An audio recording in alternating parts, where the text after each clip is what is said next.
entah lantaran propaganda Amerika atau penyebab lainnya, tapi yang jelas Korut memang sangat dibenci oleh masyarakat dunia. Tak hanya menjadikannya lelucon, orang-orang secara khusus juga seringkali menghina sang pemimpin besar, Kim Jong-un, lewat berbagai hal, mulai memes sampai film. Orang-orang Indonesia sendiri juga sama. Sebagian besar masih suka menganggap sebelah mata negara bernuklir ini. Hal ini sebenarnya sangat bertolak belakang dengan apa yang pernah terjadi dulu.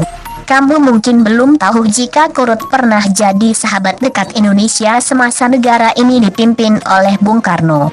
Begitu dekat, sampai-sampai anggrek khusus yang diberikan Bung Karno kepada Kim Tusang pun dibuatkan perayaan sendiri di sana. Ketika Bung Karno lengser, hubungan dengan Korut pun memudar, hingga seperti sekarang ini. Melihat hal ini, coba kita berandai-andai sejenak, seumpama relasi kita dan Korut sangat mesra seperti dulu, kira-kira apa yang bakal terjadi? Mungkin seperti inilah yang bakal kita alami. 1. Indonesia akan jadi bahan olokan dunia.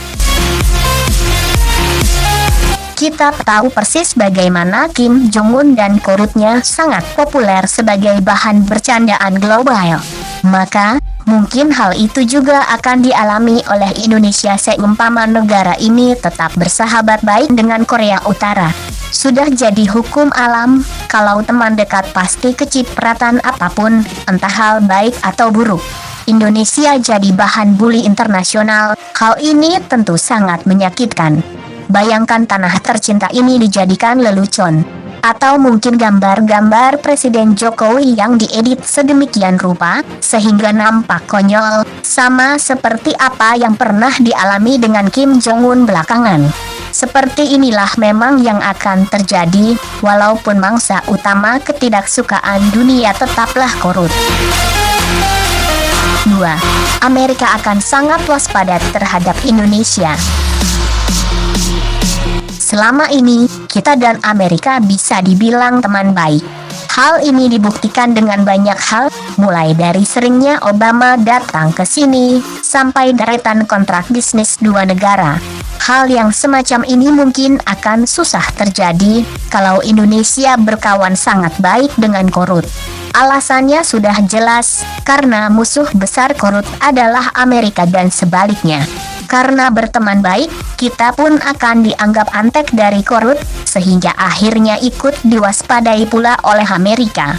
Kabar baiknya, gara-gara ini, mungkin kita mulai bisa mengelola sendiri sumber daya yang dikuasai Amerika, Freeport misalnya. 3. Jadi teman baik negara sahabat Korut. Pertemanan baik dengan satu negara pasti akan membentuk semacam rantai-rantai relasi baru dengan negara lain. Dalam konteks Indonesia berteman baik dengan Korut, hal ini juga pasti akan terjadi.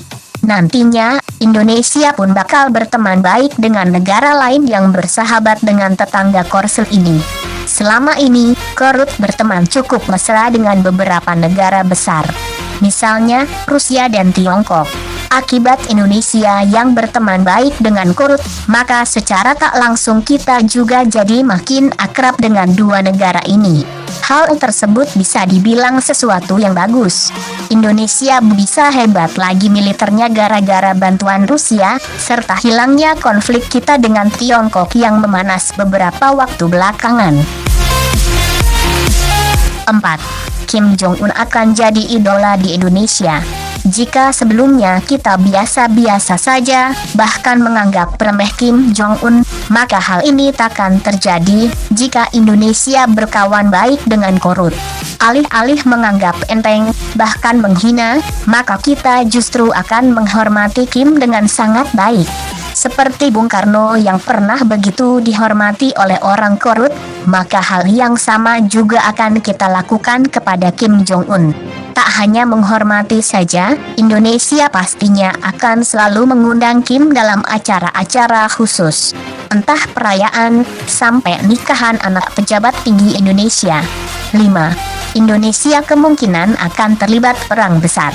Melihat begitu geramnya Korut kepada Amerika dan sebaliknya, kita bisa menduga kalau pada akhirnya, kedua negara ini pasti akan pecah, alias berperang.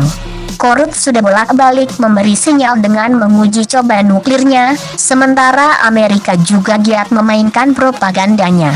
Jika benar terjadi, perang ini nantinya pasti akan besar. Tak lagi Korut vs Amerika, tapi Rusia, Tiongkok, serta negara-negara Eropa juga akan terseret. Umpama lagi Indonesia jadi sahabat baik Korut, maka sudah pasti bakal ikut ambil bagian pula. Konsekuensi jadi teman baik adalah loyalitas, dan di dalam perang, hal ini ditunjukkan tak lain dengan ikut berpartisipasi. Kira-kira seperti inilah yang akan terjadi dengan Indonesia, seumpama Korut jadi sahabat baik seperti dulu. Beberapa mungkin hal yang buruk, tapi harus diakui, ada banyak manfaat besar lain yang bisa didapat dengan kita berteman baik dengan mereka. Indonesia yang sekarang mungkin biasa-biasa saja, tapi suatu saat tidak menutup kemungkinan kalau negara ini bakal berteman baik sungguhan dengan si tetangga Korsel ini.